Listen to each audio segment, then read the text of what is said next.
Ça me fait grand plaisir de vous accueillir à cette formation en ligne sur les prescriptions nature inspirées par le programme Prescrit Nature. La formation s'intitule Les prescriptions nature, mode d'emploi pour les professionnels de la santé. On va regarder plusieurs éléments aujourd'hui. En fait, vous allez pouvoir les écouter de façon asynchrone, mais on va se présenter en tant qu'initiative, en tant que collectif. On va réfléchir un petit peu ensemble sur la place que la nature occupe en contexte de crise environnementale. On va aborder les fondements scientifiques derrière les programmes de prescription nature, dont les bienfaits de l'exposition à la nature. On va présenter un petit peu plus en profondeur là, qu'est-ce qui est exactement prescrit nature, puis on va vous partager des outils là, pour faciliter la prescription de nature auprès de votre patientèle. Deux objectifs principaux là, à la fin de cette présentation formation qui se veut bienveillante. D'ailleurs, d'abord, d'énumérer les bienfaits reconnus pour la santé physique et psychologique de l'exposition régulière à la nature, puis ensuite d'utiliser en fait l'exemple de Prescrit Nature là, pour se familiariser avec l'intégration à la démarche clinique d'un outil de prescription nature. L'équipe de Prescrit Nature, en fait, une belle équipe multidisciplinaire là, composée de 6 personnes, dont deux que vous allez rencontrer au cours de la formation aujourd'hui, mais on tenait à présenter l'ensemble de l'équipe.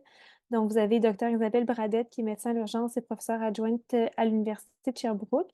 Dr. Caroline Laberge, qui est médecin de famille et professeure agrégée de clinique à l'Université Laval. Moi-même, Claudette Pétrain-Desrosiers, qui est médecin de famille. Je suis professeure adjointe de clinique à l'Université de Montréal et présidente de l'Association québécoise des médecins pour l'environnement. Et dans le collectif, on a aussi Dr. Joanne Elsener, qui est médecin vétérinaire, présidente de Santé Urbanité, Dr. Sarah Bergeron, qui est médecin de famille, puis Emmett Phil Coriat, qui est pharmacien de formation et guide de sylvothérapie. Prescrit Nature, en fait, le comité provincial et la branche francophone là, de l'initiative de PARX, qui est basée à la base en Colombie-Britannique, puis qui est l'instigateur, en fait, de ce programme-là à l'échelle canadienne. La première question pour un peu modeler l'atmosphère, c'est de réfléchir un peu à la place qu'occupe la nature. On parle d'exposition à la de nature dans nos milieux de vie. Mais on est dans un contexte environnemental assez distinct actuellement. On fait face un petit peu à ce qu'on peut appeler une triple crise écologique qui vient menacer l'intégrité de la santé. On parle des changements climatiques qui ont d'ailleurs été reconnus comme la plus grande menace à la santé du 21e siècle par le magazine The Lancet. On a une crise de pollution atmosphérique principalement qui tue une personne sur 8 à l'échelle internationale selon l'OMS. Et parallèlement à ça, ben, en fait, nos rythmes de vie, l'utilisation des ressources naturelles qu'on fait, ben, entraîne un déclin de la biodiversité, une fragmentation des espaces naturels. Et ces enjeux-là, évidemment, ont des répercussions sur notre santé personnelle, sur la santé à l'échelle des populations, mais aussi sur notre système de santé. De façon intéressante, notre système de santé a été beaucoup axé dans les dernières années sur la maladie, sur le traitement, sur la guérison. Les systèmes de santé sont techniquement peu de place à des mécanismes de prévention, de promotion de bonne santé, puis on le voit un peu reflété dans différents budgets, là, entre autres les budgets du ministère de la Santé. Évidemment, on a un système de santé aussi qui consomme beaucoup de ressources et de façon un peu incohérente vient contribuer au fardeau écologique. Ces éléments-là nous amènent un petit peu à nous re-questionner sur le rôle de la nature en contexte de soins, en contexte d'intervention, en contexte thérapeutique. On le sait qu'il y a de plus en plus de données qui témoignent que la nature est porteuse de bonne santé, que la biodiversité, en fait, que la vivacité de la biodiversité, c'est un indicateur indirect de notre santé à nous, puis aussi de la santé des écosystèmes. Mais on le sait aussi depuis des millénaires et c'est porté par plusieurs peuples autochtones notamment, mais que les liens avec la nature sont une source de santé spirituelle et culturelle pour plusieurs. Ces différents éléments-là nous amènent un petit peu vers des questionnements de est-ce que la nature peut être une solution devant les défis qui sont devant nous? Évidemment, on pense que oui, puis on pense qu'elle pourrait avoir une plus grande place dans notre système de soins, puis la façon qu'on aborde plusieurs des problématiques de santé. Ces questionnements-là ont évidemment des fondements scientifiques, puis il y a de plus en plus de chercheurs et de scientifiques qui, au fil des dernières années, ont réfléchi ou ont tenté de démontrer à quel point la nature était bénéfique pour la santé. il y a un peu 2 champs de recherche là-dedans. Il y a une perspective un peu plus macro au niveau de la population, donc à quel point la présence d'espaces naturels, d'arbres dans nos communautés, dans nos villes est bénéfique pour notre santé. Puis il y a aussi tout un volet un peu plus à l'échelle individuelle, de quelle façon l'exposition directe de nous-mêmes à la nature peut avoir des bénéfices pour notre propre santé. Et c'est un peu ce qu'on va survoler rapidement ensemble parce que la littérature est fascinante. Quand on regarde globalement, en fait, on sait que les espaces verts, les espaces naturels dans les communautés, dans les milieux de vie, ont de nombreux bienfaits pour la santé à l'échelle populationnelle. Ce qu'on remarque et ce qui a été documenté un petit peu partout à travers le monde, c'est quand on augmente le pourcentage d'espaces verts dans nos villes, on diminue la mortalité puis on augmente le bien-être des gens. Il y a une grande revue littérature qui a été publiée par l'Institut national de santé publique du Québec en 2007 2017 qui retrace un petit peu l'ensemble de ces bienfaits-là. Mais ce qu'on remarque, c'est que ça semble protéger le système cardiovasculaire et respiratoire. Les gens, quand ils vivent dans des espaces plus verdis, ont une meilleure perception de leur santé personnelle. Les espaces où il y a, en fait, les environnements où il y a plus d'espace naturel, on note une diminution de la criminalité et de l'isolement social. Et l'accès à ces environnements-là, en fait, semble encourager l'utilisation, en fait, ou l'activité physique sur une base régulière. Fait qu'on a des espaces naturels dans nos milieux de vie, ça incite à bouger plus, à bouger mieux, puis ça lutte contre la sédentarité qui a de nombreux en fait, impacts négatifs là, sur la santé. Puis c'est rentable économiquement, hein. En fait, quand on estime à peu près là, que chaque dollar investi en verdissement urbain rapporte en bénéfices sanitaires là, jusqu'à 15 $. Donc, c'est assez important comme rendement, ce qui devrait inciter davantage les décideurs publics à verdir les milieux de vie, mais on sait que c'est rentable. Et ce qui est intéressant aussi dans ces données-là, c'est qu'en fait, le verdissement des milieux de vie, ça semble être positif pour à peu près tout le monde à tout âge. Donc, il y a des bénéfices documentés pour les enfants, il y a des bénéfices pour les adultes, puis il y a des bénéfices pour les personnes âgées de 65 ans et plus. Je vous démontre rapidement là, quelques grandes études qui ont été faites, mais qui témoignent un petit peu de l'ampleur des données dont on dispose là, pour affirmer que le verdissement et en fait que la présence d'espaces naturels est positive pour nous. Il y a une étude qui a été faite là, dans les grandes villes canadiennes qui démontrait qu'il y avait une diminution significative du risque de mortalité de l'ordre de 8 à 12 pour toutes causes confondues là, lorsqu'on augmentait l'indice de verdissement dans les lieux de résidence. Et ce risque-là était particulièrement important là, pour les décès, les maladies cardiovasculaires, le diabète, les maladies cérébrovasculaires là, comme les AVC et les pathologies respiratoires. Il y a pas beaucoup de médicaments qui offrent une diminution aussi importante, en fait, du taux de mortalité, ce qui rend, la place des arbres encore plus pertinente. Puis une autre étude un peu amusante, mais qui témoigne aussi des bienfaits peut-être un peu sous-estimés sur notre perception de la santé, mais encore une fois en contexte, nord-américain. Mais on démontrait que dans un quartier donné, là, qu'on augmentait le nombre d'arbres, du nombre de 10, et c'est ce qui a été étudié dans cette étude-là, mais les gens avaient une meilleure perception de leur santé, et ce qui était comparable en fait à s'ils étaient plus riches ou 7 ans plus jeunes.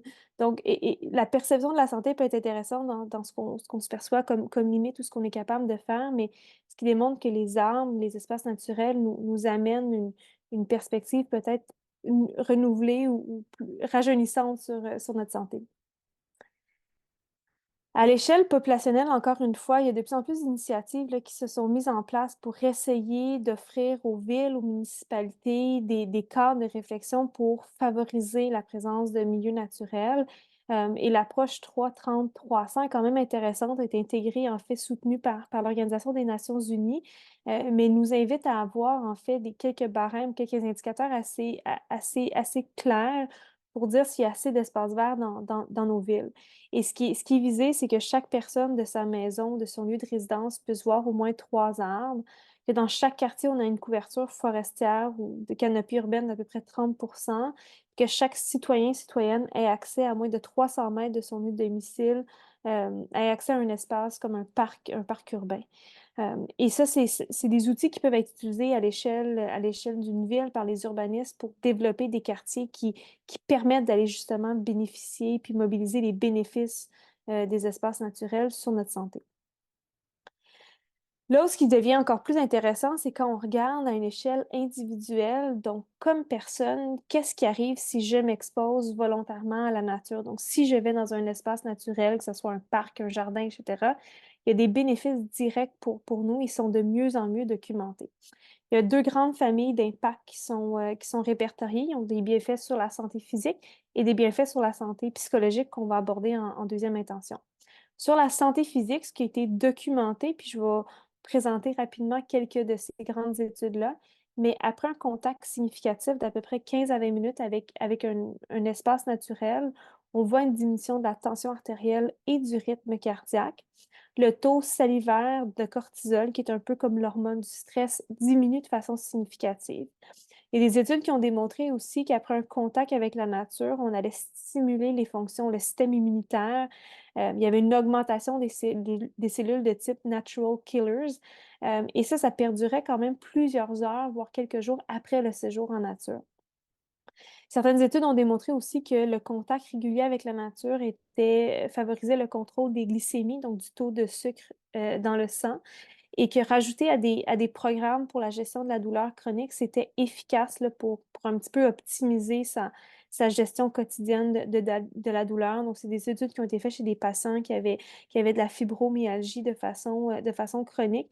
Et lorsqu'on rajoutait la nature à un programme plus typique, les patients répondaient bien puis notaient une amélioration plus importante là, de leur douleur.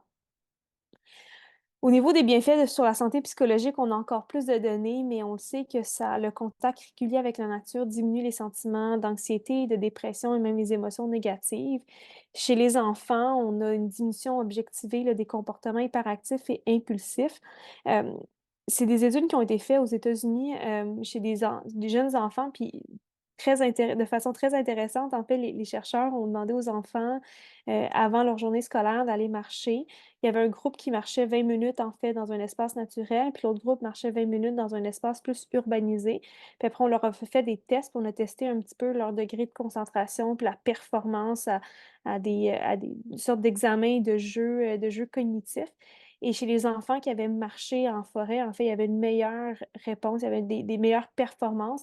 Puis la concentration s'améliorait de façon similaire à si on leur donnait un médicament pour contrer, par exemple, le TDAH. Euh, ce qui est intéressant dans ce devis-là, c'est qu'en fait, on a essayé de contrôler pour l'activité physique. Donc, c'est deux groupes d'enfants qui ont marché pendant 20 minutes, mais le contact avec la nature semble avoir aidé à améliorer la concentration et la performance scolaire. Chez les personnes âgées, on commence à avoir des données que le contact régulier avec la nature aide à prévenir le déclin cognitif. Donc, possiblement une source intéressante là, à ajouter à notre arsenal dans un contexte où on a de plus en plus de patients qui ont des troubles de démence, des troubles neurocognitifs qui s'installent. Et le contact régulier avec la nature diminue le sentiment d'isolement social, augmente le sentiment de connectivité, puis de façon générale, là, augmente notre perception notre propre perception de notre bien-être. Rapidement, en fait, la question qui se pose après, c'est à quel point faut s'exposer à la nature pour aller chercher ces bienfaits-là. Fait que quelle dose de nature dans notre quotidien? Puis Prescrit Nature, en fait, s'inspire de 2 grandes vagues d'études, mais en fait, de 2 grands champs dont je vous présente quelques données aujourd'hui. La première, c'est une étude qui a été faite au Royaume-Uni, qui a été publiée, en 2019, hem, où on a demandé à des gens, en fait, de quantifier le nombre de temps qu'ils passaient par semaine en nature, un peu importe comment ils le passaient ce temps-là. Donc, c'était-tu du temps continu ou quelques épisodes de 15 à 20 minutes? On leur demandait de quantifier à la fin d'une semaine, puis on demandait, en fait, aux gens de définir eux-mêmes ce qu'ils entendaient par nature. Et après, on a demandé aux gens de répondre à des échelles de perception, des échelles validées là, dans la littérature sur leur bien-être, leur santé psychologique, etc. Puis on a couplé en fait ces données-là pour réaliser en fait que la perception de santé personnelle et de bien-être était corrélée au nombre de temps passé en nature. Et c'est ce que vous voyez dans le graphique. Euh, le groupe utilisé comme comparatif était un groupe qui passait à peu près 0 minute par semaine dans la nature et on a séparé les groupes entre ceux qui passaient entre 0 à 60 minutes par semaine, 60 minutes et 120, donc de 1 à 2 heures, 2 à 3 heures et après, etc. Et ce qu'on remarque, c'est qu'il semble avoir des bénéfices. En fait, les gens répondent nettement mieux quand on atteint un seuil de 2 à 3 heures par semaine. Et après, bon, on peut passer plus de temps en nature, mais on ne semble pas aller chercher autant de gains au niveau de l'amélioration des perceptions de santé et de bien-être. Donc, quand on parle d'un 2 à 3 heures par semaine, ça vient de cette étude-là qui a été faite, là, qui inclut à peu près 20 000 personnes. Donc, assez significative, assez important en termes d'échantillon. Le deuxième groupe d'études qui nous inspire beaucoup, en fait, c'est des études japonaises, où on a pris, en fait, des centaines de participants. Ce qui est intéressant c'est qu'on a reproduit l'étude après, une deuxième fois avec un nombre encore plus important de participants, puis obtenir à peu près les mêmes résultats. Et donc ce qu'on démontre, c'est qu'en fait, on a demandé à des jeunes hommes de faire une activité quelconque, une journée en forêt, puis l'autre journée en milieu urbain. Les gens étaient libres de faire ce qu'ils voulaient. Donc, certains ont marché dans l'espace naturel, d'autres se sont simplement assis et ont observé ce qui se passait autour d'eux. Et le contact utilisé dans l'étude était à peu près de 15 à 20 minutes. Et les résultats démontraient que quand les gens étaient exposés à la nature, en fait, il y avait une baisse significative là, du taux sanguin de cortisol, de la fréquence cardiaque et de la pression artérielle. Et c'est de là que vient la dose minimale un peu d'exposition de 15 à 20 minutes qu'on va entendre souvent. C'est parce que c'est le temps, le contact minimal un peu requis pour qu'on aille chercher ces bénéfices-là sur notre santé physique. Enfin, petite étude en fait qui moi vient me chercher beaucoup, mais qui démontre que peut-être possiblement, en fait, on pourrait aller mobiliser encore plus les bienfaits de la nature en ayant des petites doses dans notre semaine. Mais c'est une étude australienne, qui a essayé de voir qu'est-ce qui allait arriver si on passait de façon générale, si on avait un plus grand accès aux espaces verts. Et ils ont regardé ça aurait quoi comme impact sur les taux de dépression et de haute tension. Hem et les analyses ont démontré qu'en fait, si on visitait de façon générale, là, les espaces verts à l'extérieur pour 30 minutes ou plus par semaine, mais on parle d'une dose minimale de 30 minutes dans la semaine, on pourrait réduire la prévalence de ces problèmes de santé-là de 7 et 9. C'est immense en termes de bénéfices possibles là, pour la santé. On parle de milliards de dollars par année qui pourraient être sauvés en termes de coûts sur le réseau de la santé. Et je pense que ça nous rappelle à quel point on utilise peu la nature autour de nous, à quel point on a un déficit de nature dans nos villes. Puis ça vaut la peine de rappeler à nos patients que quelques visites par semaine peut leur permettre d'avoir des bénéfices assez francs sur leur propre santé. Bon, fait que maintenant qu'on vient de définir combien de temps à peu près il faut passer dans la nature pour que ça fonctionne bien, on se fait souvent poser comme question, mais qu'est-ce qui compte comme contact avec la nature? Donc, il y a différents types. En fait, la nature, c'est défini vraiment comme tous les éléments et phénomènes associés à la terre, à l'eau, à la biodiversité. Ça fait qu'il y a différentes façons d'avoir un contact avec la nature. Des fois, on peut simplement l'observer, on peut être en présence de la nature, on peut vraiment être en train d'interagir de façon plus active avec elle.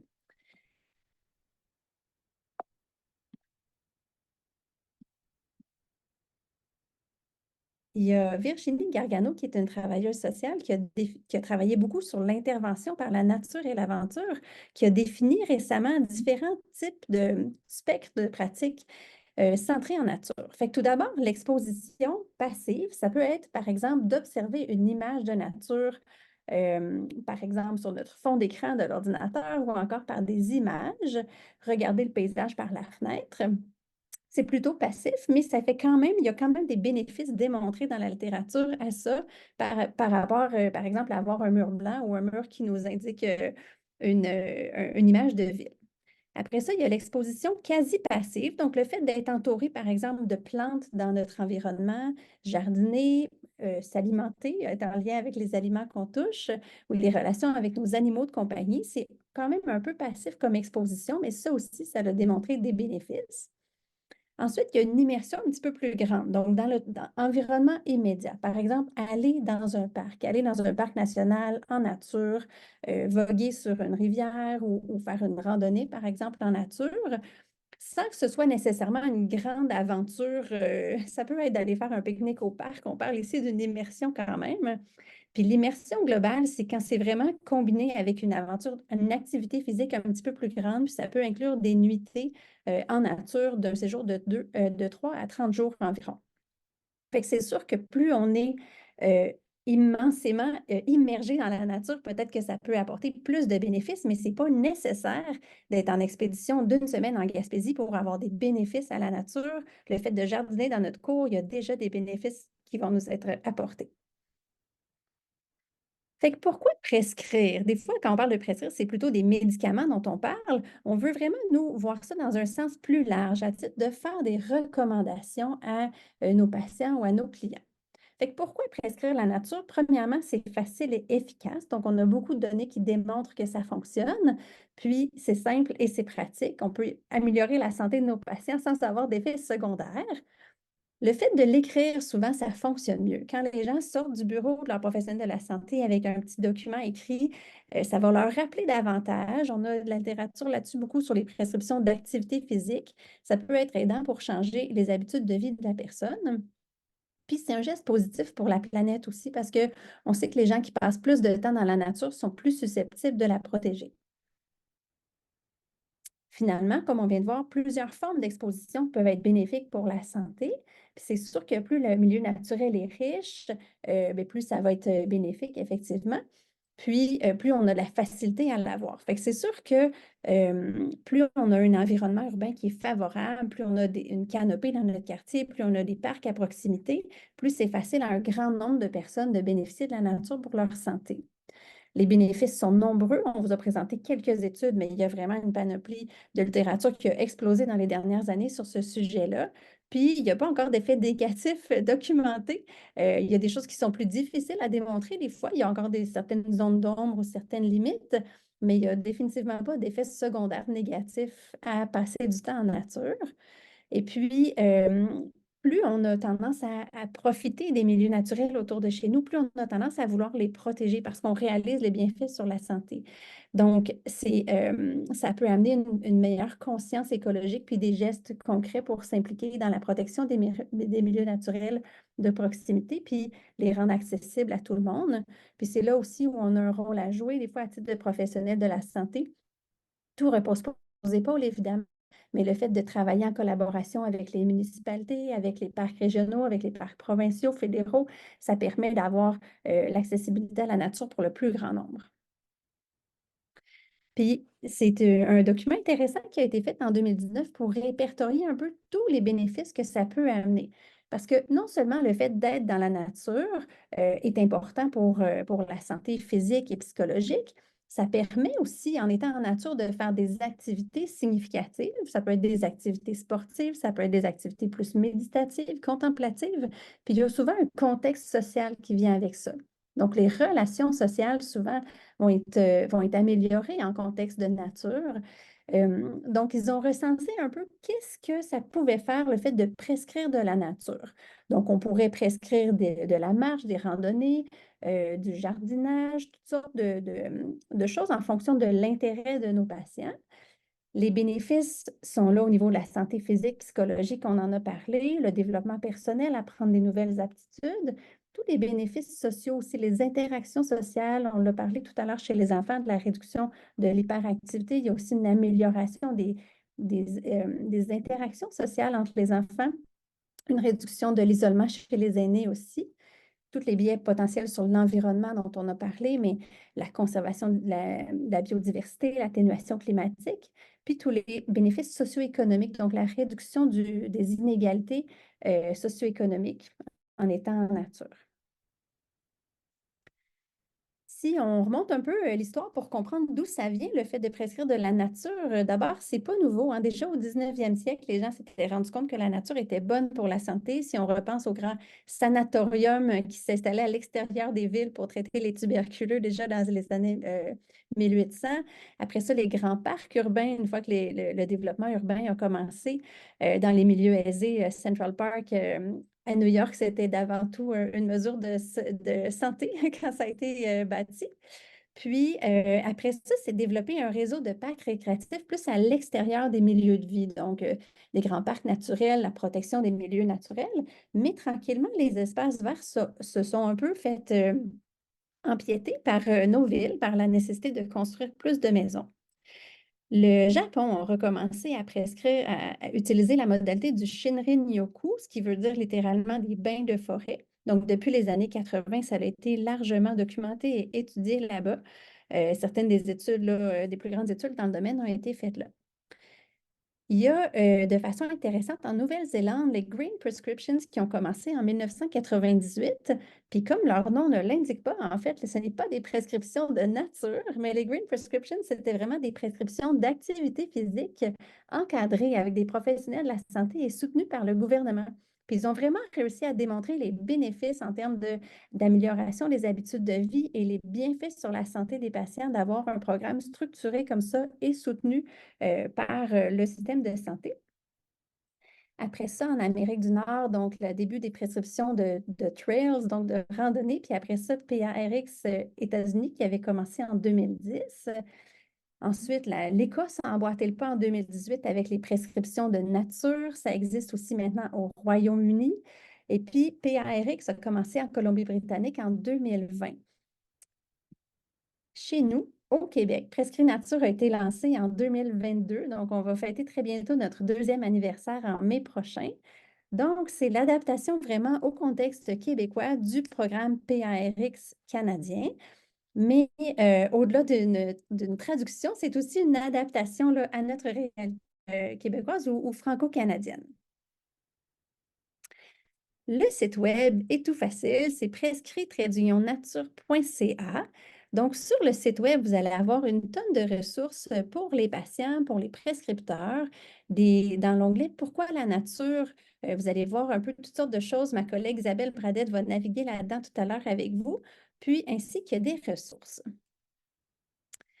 Pourquoi ce programme? Quelles sont les valeurs derrière Prescrit Nature? En fait, notre idée, c'est de démocratiser la nature. Ce n'est pas de médicaliser le fait d'aller jouer dans le bois, là, au contraire, mais on veut que de plus en plus de monde réalise les bénéfices sur la santé. Donc, on veut que les professionnels de la santé en parlent, au même titre qu'on parle d'alimentation, d'activité sportive, de connexion sociale. Le temps passé en nature fait partie des piliers de la santé. C'est important d'assurer l'accès à une nature de proximité. Donc, ça aussi, c'est très important pour nous. Et puis, pour les professionnels de la santé qui en recommandent, qui en prescrivent de la nature, on veut créer une communauté de pratique. C'est intéressant de pouvoir collaborer ensemble, lancer des initiatives dans différents milieux, de toutes sortes de choses, comme on a vu tantôt, toutes les gradations de contact avec la nature, mais il y a également plusieurs sortes de thérapies qui peuvent se faire en nature. On peut penser par exemple à des rencontres avec la travailleuse sociale ou avec la psychologue qui peut aller à un tout autre niveau lorsque c'est pratiqué dans un milieu forestier extérieur. On peut parler de rencontres de groupe, par exemple, avec un kinésiologue à l'extérieur. Donc, il y a vraiment une multitude de choses qui peuvent être faites pour ça. Donc, finalement, la prescription simplifiée qu'on vous recommande, c'est de prescrire du temps en nature à vos patients pour un total de 2 à 3 heures par semaine à raison de 20 à 30 minutes à la fois. Il y a énormément de partenaires qui soutiennent Prescrit Nature. Donc, autant des partenaires au niveau médical, aussi les partenaires de l'éducation médicale et plusieurs ordres professionnels et fédérations de différents professionnels de la santé au Québec. Alors, vous aurez l'occasion, ou vous avez peut-être déjà eu l'occasion d'entendre parler de Prescrit Nature par vos différentes associations ou par ces différents partenaires ou peut-être même par le Collège des médecins du Québec. Fait qu'il n'y a pas de raison de ne pas prescrire de temps en nature aux patients. C'est soutenu par plusieurs personnes. Euh, Prescrire du temps en nature, ça se fait comment? Donc, c'est ce qu'on aimerait aborder pour terminer notre formation en ligne, pour vous guider un peu mieux là, sur la façon d'individualiser vos prescriptions pour les patients que vous allez rencontrer. Comment on fait ça, prescrire la nature à un patient qu'on rencontre dans notre bureau ou dans notre salle d'urgence ou dans notre salle rendez-vous? Tout d'abord, il faut questionner le patient. Donc, une question, tout comme on questionne un patient en lien avec ses habitudes de vie, si le patient fait de l'activité physique, en lien avec son alimentation, ben, on va demander au patient, allez-vous dehors? Est-ce que vous aimez aller dehors, passer du temps dehors? Puis prendre le temps ensuite de voir avec le patient si c'est une activité ou quelque chose qu'il aimerait intégrer dans son quotidien s'il ne le fait pas, ou s'il le faisait avant, mais qu'il ne le fait plus, essayer de cibler un peu les obstacles qui empêchent le patient de le faire. Puis prendre le temps ensuite de regarder avec le patient dans son quartier, où est-ce qu'il habite. Donc, prendre notre bon vieux Google Maps, là, puis regarder l'adresse en fonction de l'adresse du patient ou de son lieu de travail dans les environs. Est-ce qu'il y a des parcs de proximité? Est-ce qu'il y a une petite rivière à Québec, le fleuve Saint-Laurent, à Montréal aussi? Est-ce qu'il y a un cours d'eau tout près où est-ce que le patient pourrait se rendre à cet endroit-là pour profiter de la nature? Peut-être des fois aussi, ça peut nous permettre de démontrer au patient que son lieu de travail n'est pas si loin que ça de son milieu de vie. Peut-être qu'il peut se transporter aussi activement à son travail de temps à autre, puis profiter aussi des bénéfices de l'activité physique. C'est hyper important d'adapter notre discours en fonction des besoins, des intérêts, puis des contraintes de chacun des patients. Donc, il n'y aura jamais un patient pour qui ça va être la même prescription qu'on va faire de nature. Pour certains, ça va être des prescriptions plus dans l'exposition passive ou quasi passive, tandis que pour d'autres, on va pouvoir peut-être un petit peu plus faire des prescriptions dans la catégorie plus immersive, là, quand on repense au spectre d'immersion des activités en nature et aventure qu'on vous a présenté un petit peu plus tôt. Très important aussi d'intégrer la notion de plaisir, de temps d'arrêt. Il faut que ce soit un beau moment, passer du temps dehors en nature.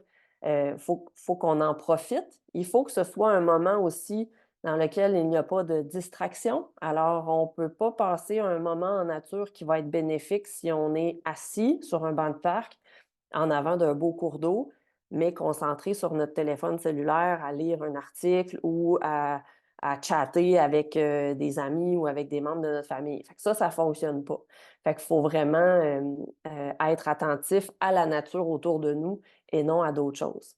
Ce qui est important aussi, si on a l'occasion de suivre nos patients et de les revoir, de faire un suivi.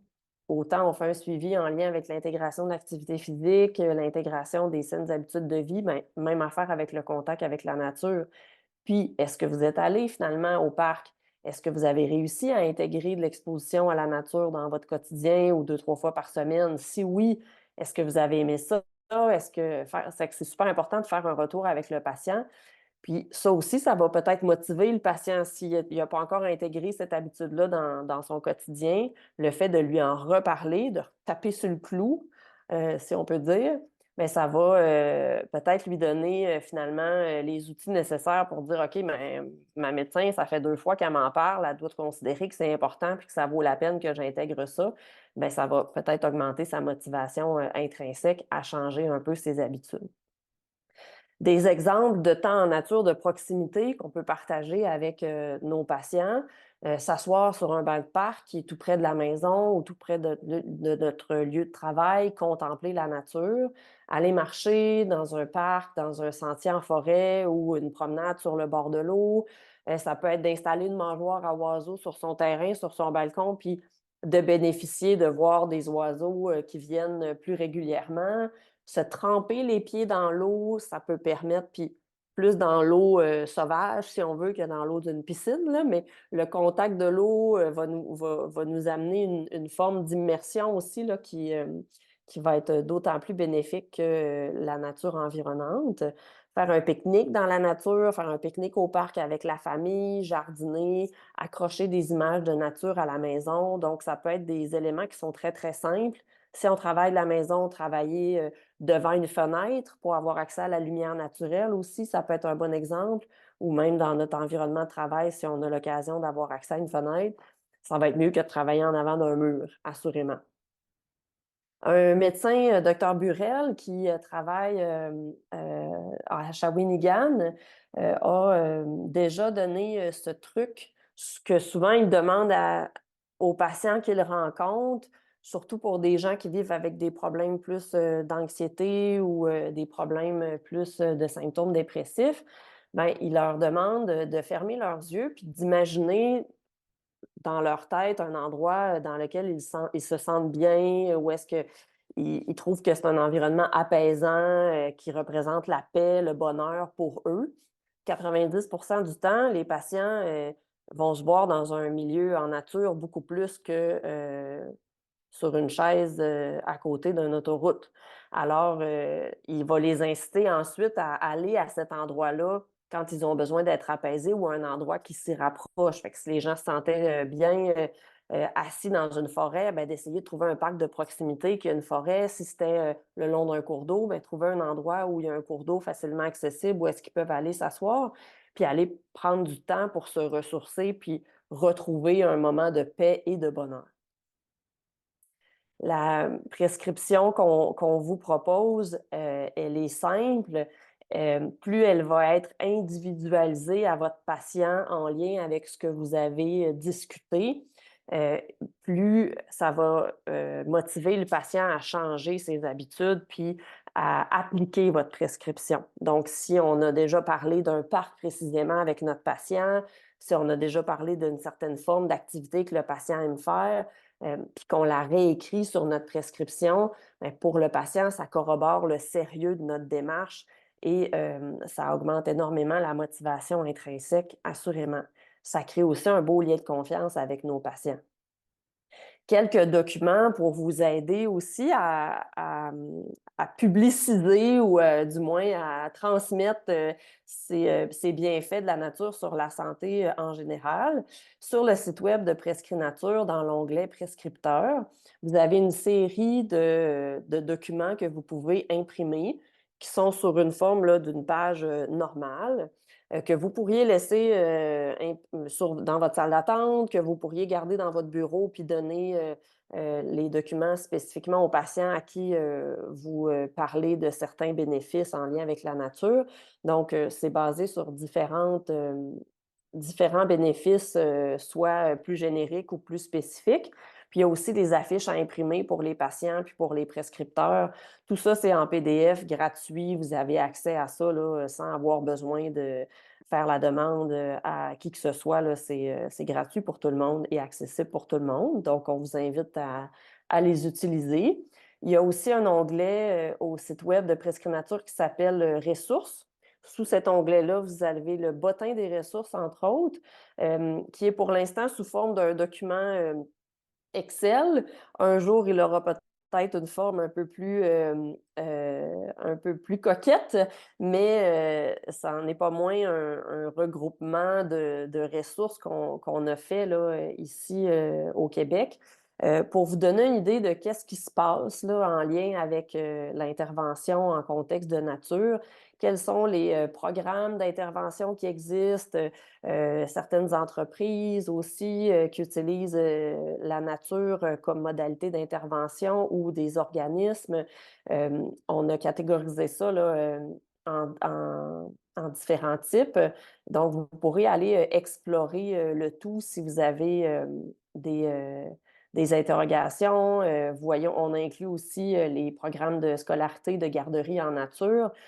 Donc, elles sont le plus possible toutes répertoriées dans le bottin des ressources. Il est possible qu'on en ait oublié. Si c'est le cas et que vous en connaissez, écrivez-nous pour qu'on puisse les ajouter. Ça va nous faire plaisir. Mais ça donne quand même un bel éventail qu'au Québec, en fait, on utilise énormément la nature comme modalité d'intervention et comme modalité éducative, beaucoup plus qu'on aurait pu le penser. Si ça vous intéresse d'en savoir plus sur les prescriptions nature au Canada, il y a un chapitre de livre en libre accès là, sur le site web olic.ca qui s'appelle Nature Prescription in Canada, Why and How. C'est écrit en anglais, mais ce chapitre-là a été écrit par trois médecins francophones du Québec. Alors, vous pourrez aller vous informer un peu plus amplement là, si vous en avez l'intérêt. Donc, finalement, prescrire la nature, c'est très simple, c'est très efficace, mais c'est surtout scientifiquement fondé. C'est un programme Prescrit Nature qui vise à sensibiliser la population aux bienfaits de l'exposition à la nature, mais aussi sensibiliser les professionnels de la santé. Pour nous, c'est un outil supplémentaire pour pouvoir aider vos patients à avoir une meilleure santé globale, à favoriser de saines habitudes de vie. Et on tient vraiment à éduquer puis à outiller le plus possible les professionnels de la santé. Le programme Prescrit Nature est soutenu par plusieurs ordres professionnels et plusieurs associations aussi du domaine de la santé. C'est une solution qui est très peu coûteuse, qui est socialement très, très acceptée et qui est très innovante en contexte de triple crise écologique, ce qui est non négligeable à l'heure actuelle. C'est important de coupler nos efforts à ceux de la protection puis de la restauration des milieux naturels pour favoriser l'accessibilité et l'équité territoriale. Nos villes doivent nous aider pour faire ça, évidemment. Donc, on croit sincèrement que comme professionnels de la santé, on peut être des moteurs de changement. Donc, si les professionnels de la santé parlent de plus en plus des bénéfices de la nature sur la santé, oui, mais à quel point c'est important de protéger notre nature, d'en prendre soin autant que de prendre soin de nous-mêmes, bien, on ose espérer qu'éventuellement, ce sera un pas de plus vers la santé de notre planète. Si vous avez des questions, des interrogations, des choses à nous dire, vous pouvez nous écrire au courriel juste ici. Vous avez aussi accès dans le lien au bas de la présentation, dans le lien au bas du vidéo, le lien PDF pour avoir accès à la présentation et les références aussi qui ont été utilisées là, pour monter la formation d'aujourd'hui, ils sont intégrés. Vous pourrez aller les consulter. Merci de votre écoute et bonne balade en nature.